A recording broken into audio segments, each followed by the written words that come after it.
Thanks for tuning in to our video today. Here at Kingdom Lyceum and at Dead Due to the Day, we're trying to improve every video one by one. And one of the upgrades that you may have noticed behind me is the lighting. So comment below what you think about the lighting here in this video.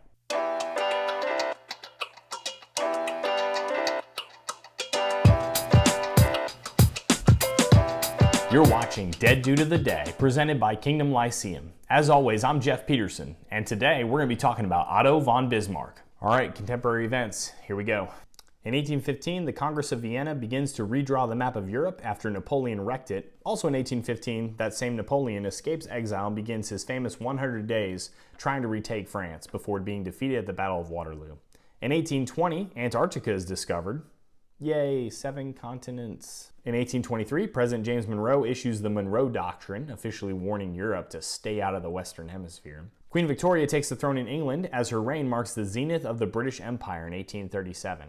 In 1839, the Kingdom of Belgium is declared. And in 1853, U.S. Commodore Matthew Perry opens Japan to trade with America and consequently the West.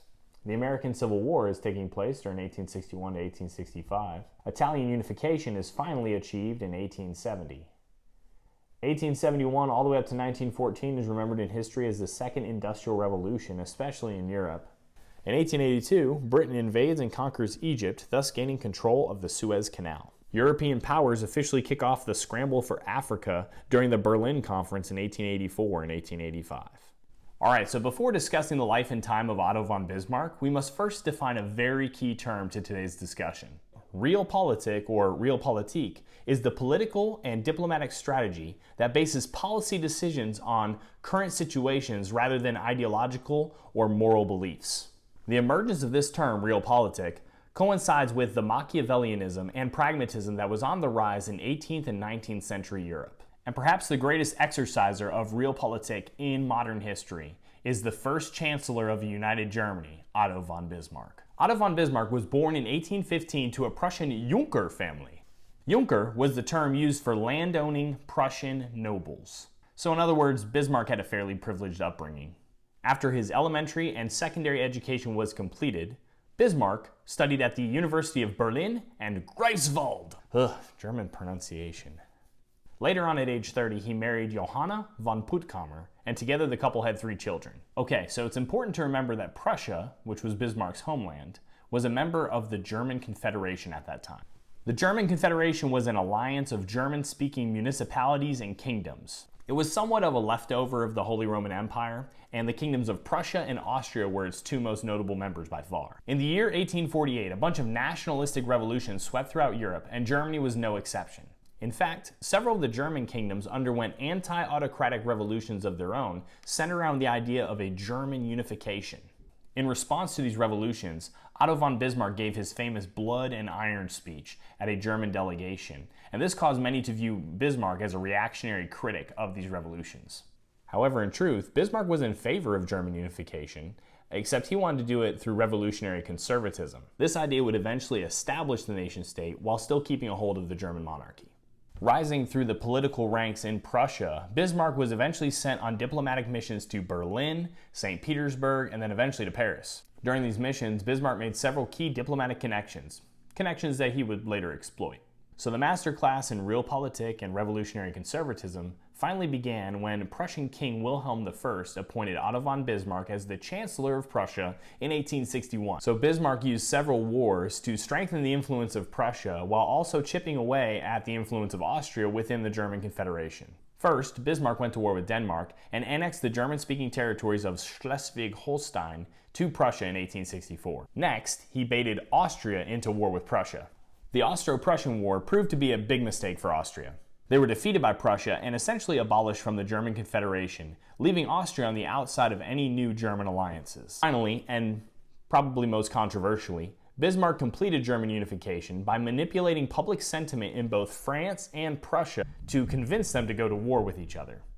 He accomplished this by taking a letter from a diplomat in Prussia to the King of France, and he had it published in both countries, and he mixed up the words in both of the different letters in one country and the other to make it seem like it was insulting to their king or insulting to their diplomat and cause people to just, hey, we got to go to war with these guys.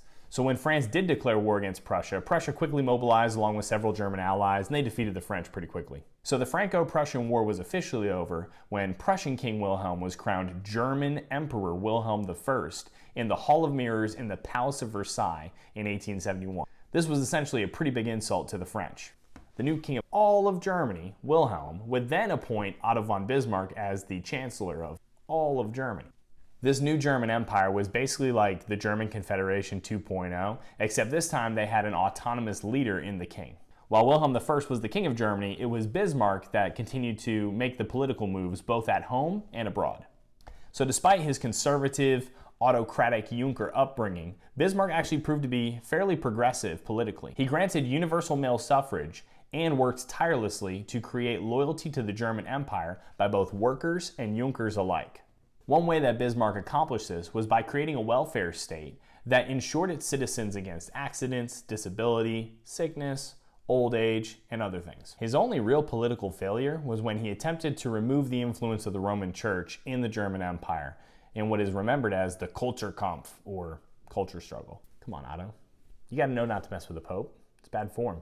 After successfully unifying the German states into one country under his control, Bismarck then switched gears to work on preserving this new country that he had created. No longer was he Bismarck, leader of the Prussian war machine, blood and iron. Now he was Bismarck, the peacekeeper. He sought to achieve this peace by engineering a massive, complex network of international treaties and alliances that would make many other nations think twice before attacking Germany. Bismarck's political downfall came after the death of William I and his son, Frederick III, who really only reigned for like 3 months.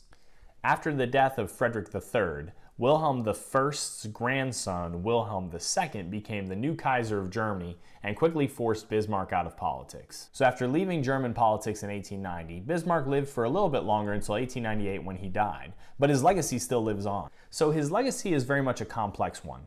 Speaking, one can't help but be reminded of Solomon's words in Ecclesiastes where he says, "Vanity of vanity, all is vanity." You see Bismarck work his whole life to achieve this new empire, only to be so casually dismissed by the grandson of the man that he helped make. Also, his use of realpolitik can be troubling from a Christian perspective. Truth is not relative, therefore Christian rulers should seek to govern in light of that truth and steer clear of morally relative decisions. Regardless, Otto von Bismarck proved to be one of the most influential politicians in modern history, and that's what makes him our dead dude of the day.